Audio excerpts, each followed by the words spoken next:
Erev Tov Lekulam.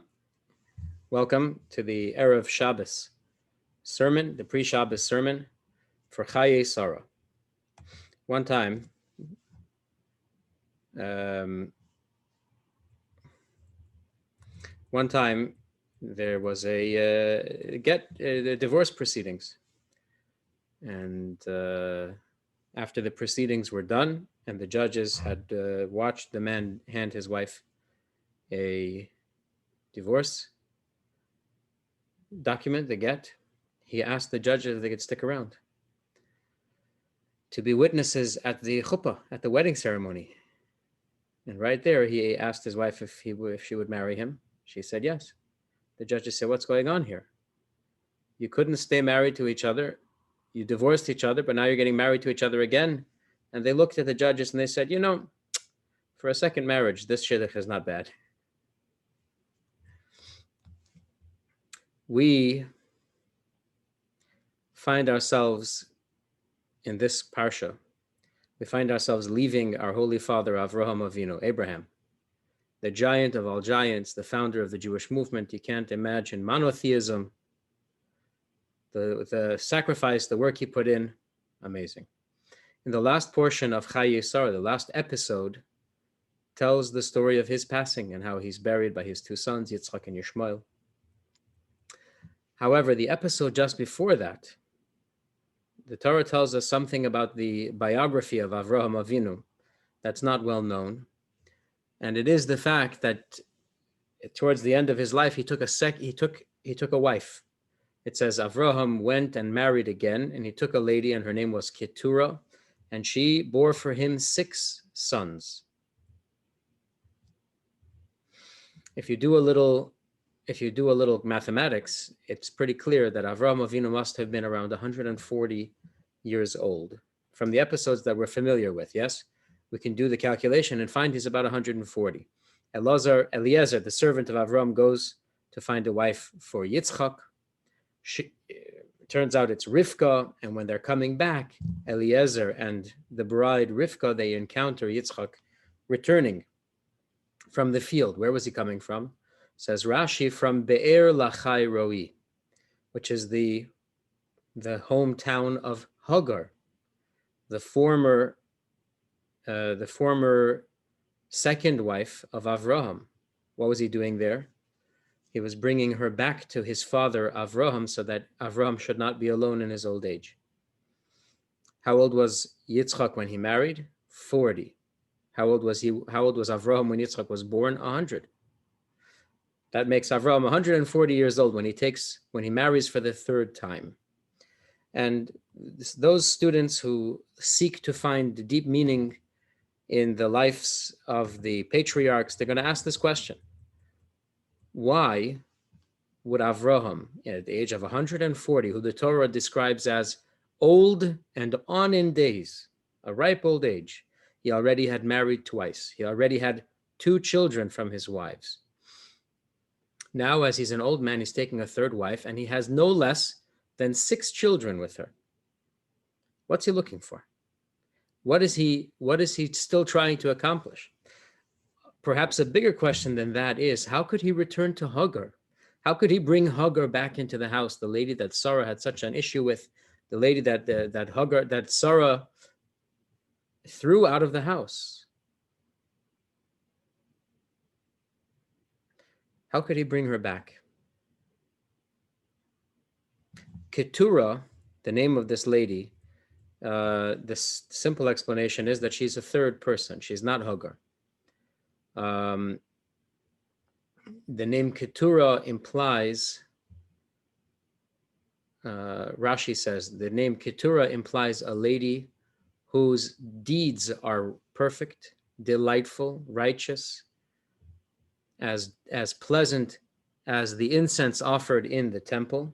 Keturah, Rashi says, also implies a lady who was bound, who bound herself, waiting for Avraham. There's only one lady in the world who would bind herself, quote unquote, so to speak, waiting for Avraham, and that's Hagar, a lady who had once been married to Avraham and later was sent away from the house and bound herself, made herself unavailable to any other men, knowing that one day the time will come and she'll be able to go back to her husband, Avraham.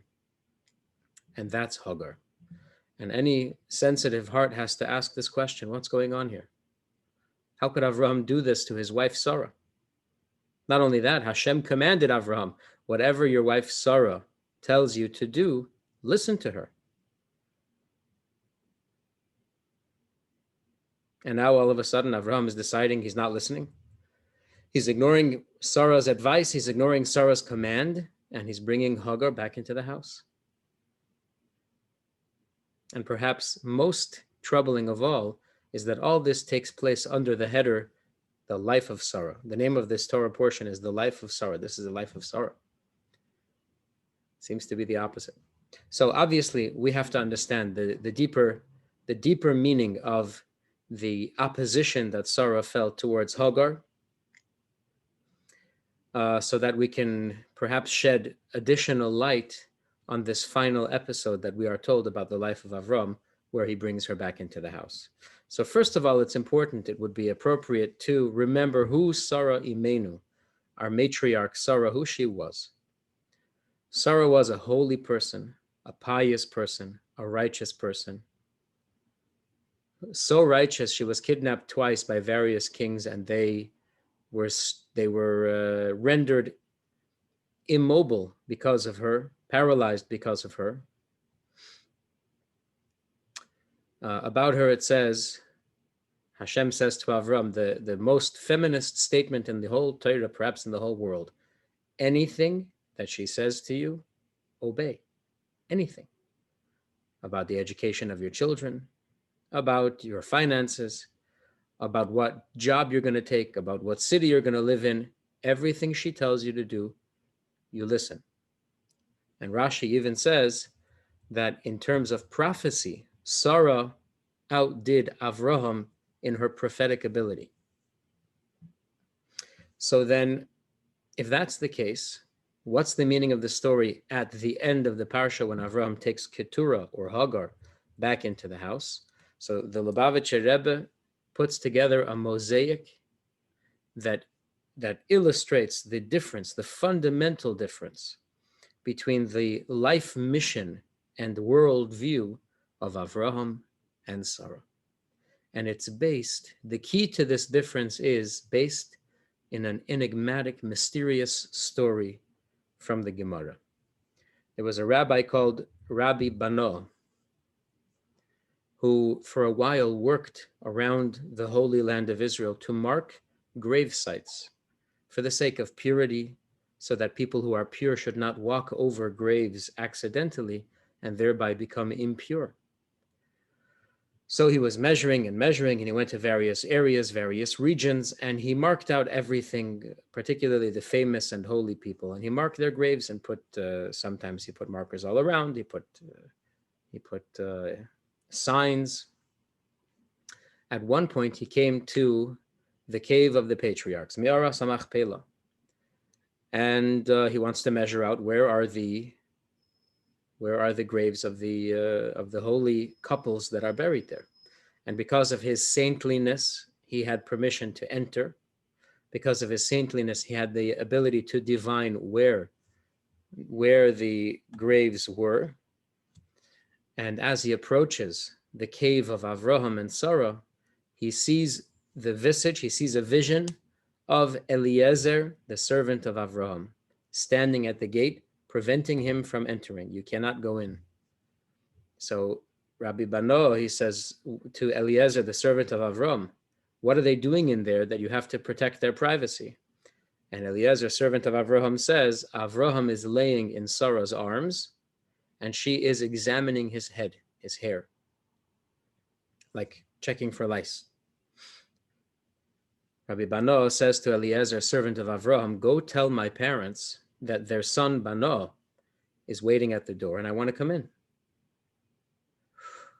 When Eliezer, servant of Avraham, returns to Avraham, he says, Bano is at the door, and Avraham says, let Rabbi Bano come in. I'm not worried for him to see us this way, because everybody knows that in the Garden of Eden, in the afterlife, in heaven, there is no Yetzer Hara, there's no evil inclination, and therefore the fact that my wife is checking my hair is not something immodest. It's not something to worry about. That's the story. Rabbi Bano went in, he measured his measurements, he did what he had to do, and he left. This story, the commentaries, first of all, indicate that there's tremendous mystical depth in it. For us, there's also a very deep message. Avraham and Sarah, they're not just people. Avraham and Sarah, they are establishments. Each one of them is an entire world. Each one of them is the story of life.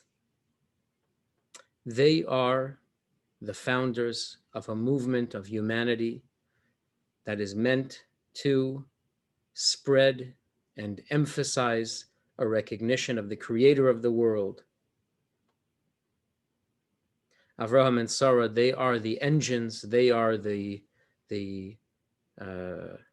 first, the original, the fathers of a movement that would take over the whole world. So here we have, in the lifetime of Sarah and Avraham, on a constant basis, we have this friction between two powerful missions, one mission universal and one mission personal. First, you have the universal one.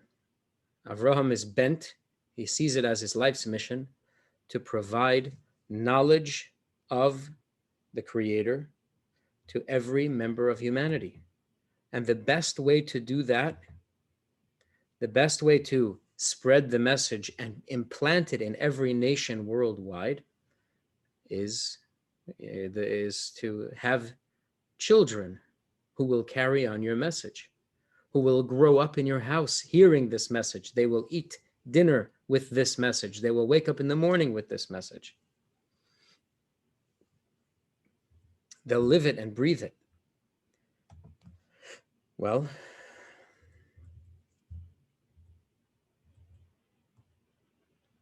that's not enough, however.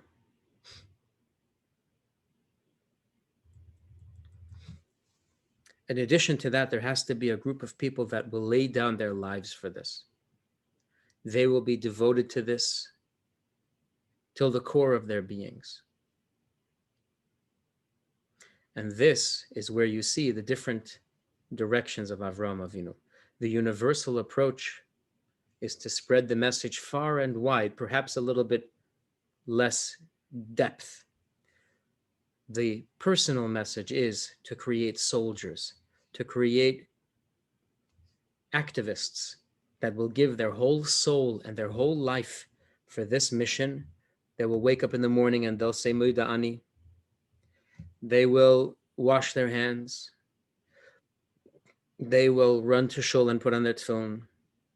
They'll have mezuzahs hanging on their doorposts. They'll have tzitzis hanging from the corners of their clothing. They'll do their business according to the laws of Torah. They'll give copious amounts of tzedakah. They will be careful to eat only the kosher food. They'll be particular about the laws of family purity. Everything about their lives, their whole entire existence will be for the sake of embedding the message of the Creator in the world. That's on the one side. On the other side, you've got to spread the message far, and to demand too much, it's going to dampen the sales pitch. So here you have Sarah Imenu is focused. She is one lady, married to one guy, mother of one child, and he is her focus. She is going to make him the ambassador of God's message. On the other hand, you have Avraham. Avraham is interested in spreading the message as far as he can. And this is emphasized in an interesting, very interesting medrash that says that Avraham married 3 women from the 3 pillars of the world. Who are the 3 pillars of the world? The sons of Noach. Noach came out of the ark. It was him and his wife and 3 sons, Shem, Cham, and Yafes. Avraham married Sarah. Sarah is from the descendants of Shem. Avraham married Hagar, the Egyptian, from the descendants of Chum, from Africa. And the Medrash says Avraham married Keturah. Keturah is from Europe or from Greece, from Italy, if it existed then, that region, from the descendants of Yephes. Why is he marrying women from every walk of life? He wants to have descendants that are of every walk of life, so that he could have his influence spread throughout the world and reach people of every walk of life. Was he successful? Are you kidding? Avraham is one of the most influential people in the history of mankind. He was a single individual, yeah? He threw himself into the fire of Nimrod, yeah? But today, approximately 4 billion human beings across the world, of every race, of every geographical location,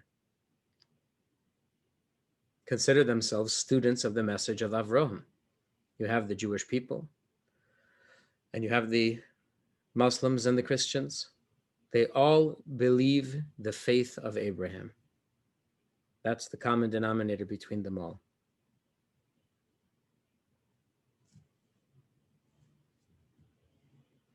So although we understand Hagar to be Keturah and Keturah to be Hagar in the same people, but the Medrash has a different view of it. It's not the primary view, which is why you've never heard that message, Medrash, but the message is the same. Avraham had his focus to spread the message as far as he could. And on the other hand, you have Sarah, one lady, one wife, one husband, one child. Avraham is the father of a multitude of nations. Sarah is Imenu, our mother. Sarah was devoted to be the building block, the foundation that will never move and never shake. She invested everything she had in her one child so that there could be staying power to the message of Avraham, not just widespread popularity. No, the years go by, and let's take a look at whose approach was more successful, was more eternal. Let's, in the house, yeah, Sarah and Avram have this friction between them. Sarah sees to her great fear how Yitzchak, her baby, is being influenced by Yishmael. He sees how much time and headspace Hagar and Yishmael are taking up in the life of Avram, and it worries her. She's worried that the universal approach is going to take over her personal home. What does she do? She has no choice. She must defend her investment. She must defend her approach. She has to separate the universal approach, the universal efforts of Avraham Avinu to influence the entire world, from the keen and directed and focused educational plan that she has for her son, Yitzchak. She doesn't want him to feel like just part of a herd and not be proud and strongly identify as a child of Avraham, as the banner carrier for Avraham's message. This is the depths behind the story that we read about Sarah is checking Avraham's hair. What's she checking for? She's checking for lice. She's checking for secondary things. She's checking for animals, creatures, beings that live from the life of Avraham Avinu, from the lifeblood of Avraham Avinu, but don't give anything back. Don't do anything to carry on.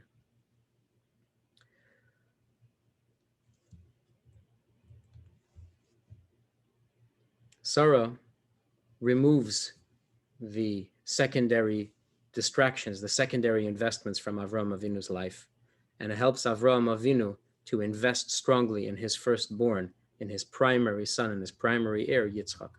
And you know what? Hashem agrees with her. Hashem says about that question, Avraham, you have your approach, the universal approach. Spread your message far and wide. And Sarah has her approach. Focus on the child that will be your spiritual heir. And Hashem says, I agree with Sarah. Everything she tells you, you listen to her. Because in order to be a teacher to the nations, you have to know who you are.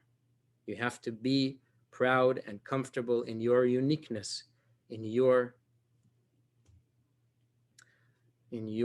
unique approach, in your unique understanding, in your identity. In order to influence the nations, you have to live among them. But in order to have what to say to the nations, you have to be apart from them. And so here we can close the circle. After Sarah Imenu passed away, Avraham brings Hagar back to the house and has with her 6 additional children. Yeah, because that was, in his view, that was his purpose, to bear children who will carry the message for him, no matter the depth. We're talking about distance, not depth. Yeah, but that's not called rejecting or abandoning the teachings of Sarah.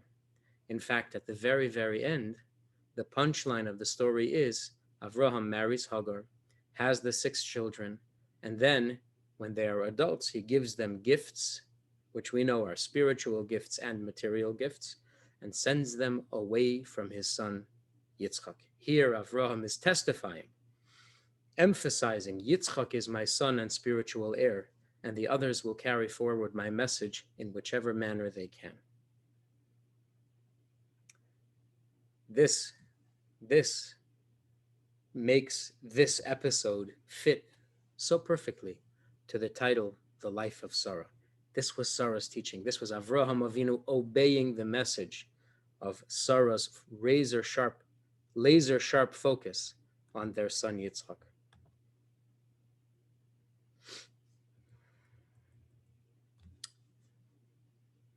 The fire of Sarah and the focus is carried forward till this very day. When we're raising our children, we raise them to be proud and strong and separate. Although we find ourselves mixed in amongst the multitudes of nations, we are in our identity strongly separated from them, so that we have what to say when the opportunity to teach comes along. This week, we find ourselves separated from a giant, from one of the luminaries of our generation, and that is Rabbi Lord Jonathan Sacks, the former Chief Rabbi of Great Britain. It's possible to say that this was a guy who could be properly described as a father to all of the nations. Rabbi Sacks, with his reputation and his strength and his clarity, influenced and guided a generation of humans, English-speaking, Jewish and non-Jewish alike. How many people would hear him speak on the radio and BBC? How many people saw him on his televised interviews where he was sharing morality with all of the world? How many people received his weekly letters for years and years, decades, before every Shabbos?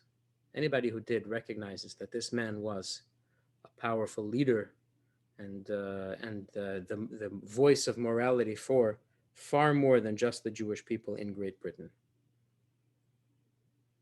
He was a man who embodied the idea of a shaliach of Hashem, a messenger of Hashem to be a light unto the nations. However, the most beautiful, the most surprising thing about the story of Rabbi Sacks' life is that he never intended to be a great spiritual leader.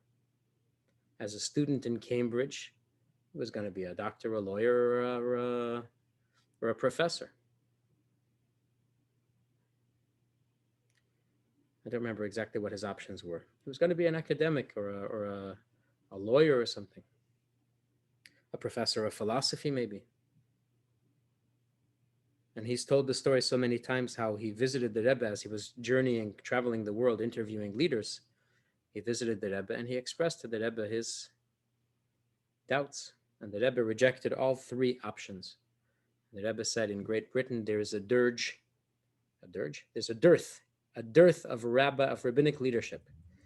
Great Britain needs rabbis. They need a school of rabbis, and you need to be the one that's going to show them how to do it. And you have to be a rabbi in a congregation so your students can come and watch how you sermonize, how you lecture. And the Rebbe pushed him.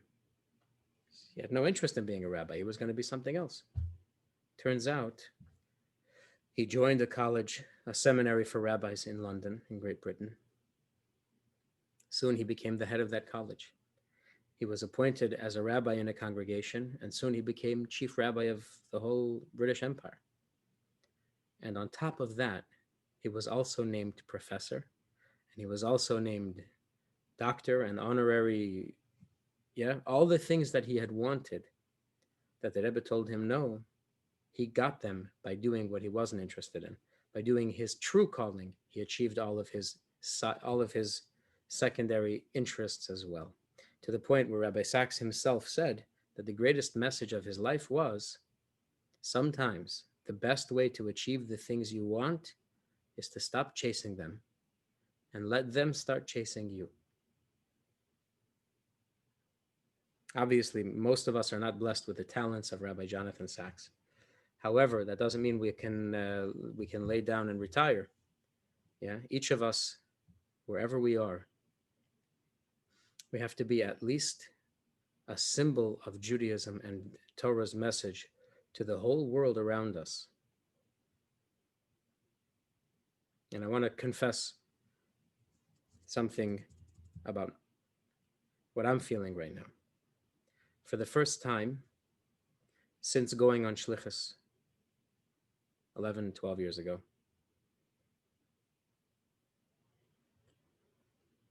I'm going to spend Shabbos Mevarchim Kislev in the city of my Shlichus, here in Cleveland. Why has it never happened before?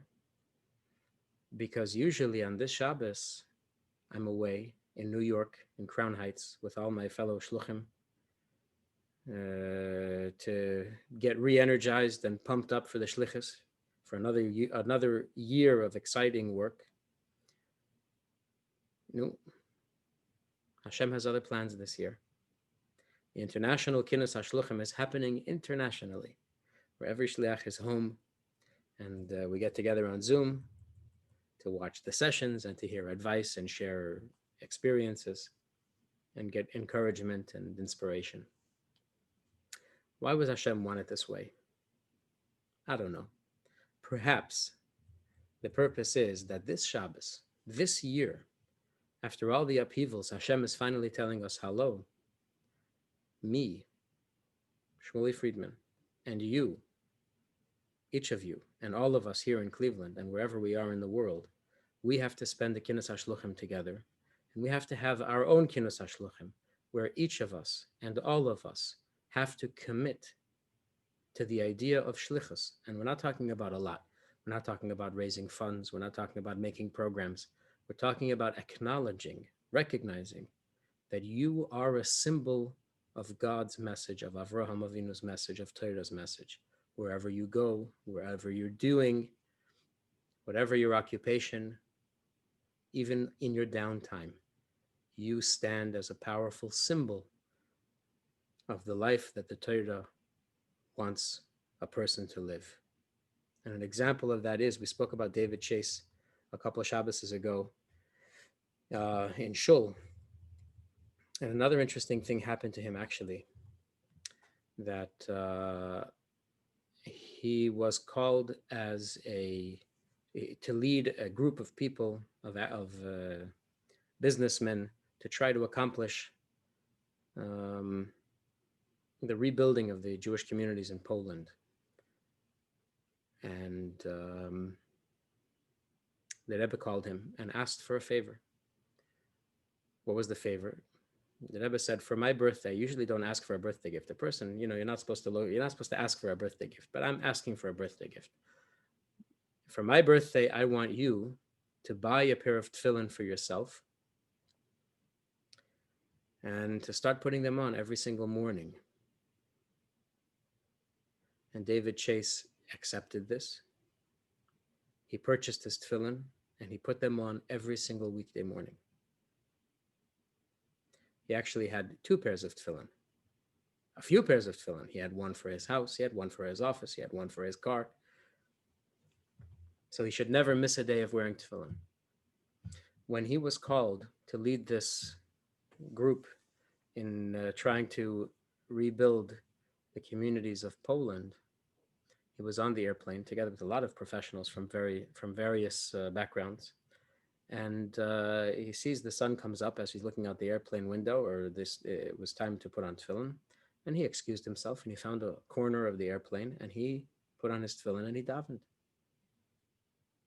When he finished, he came back to the meeting. It was a business meeting, the whole flight. 4 years go by and he receives a telephone call from one of the people that was involved in that group, in that effort. And the guy says to him, David, there's something that's been bugging me and I have to share it with you. That trip on the airplane, when I saw you successful, wealthy, the head of this important delegation, such a successful person, and you take time out of your day to pray to someone higher than you, to acknowledge that there's something bigger than you, that shook me up, changed my life. Since then, I'm asking myself, why am I living? What's my purpose? Maybe there's something beyond me that I'm supposed to be serving. David Chase had no idea that anybody noticed. Certainly had no idea what kind of effect he had. On this eve of the Kinnus HaShluchim of Cleveland, where we'll spend this Shabbos together for bringing and encouraging each other to strengthen our commitment to spread the message of Avraham and Sarah and Hashem and the Torah and the Rebbe and Chassidus. The theme of this year's Kinnus is to prepare the world for the coming of Mashiach.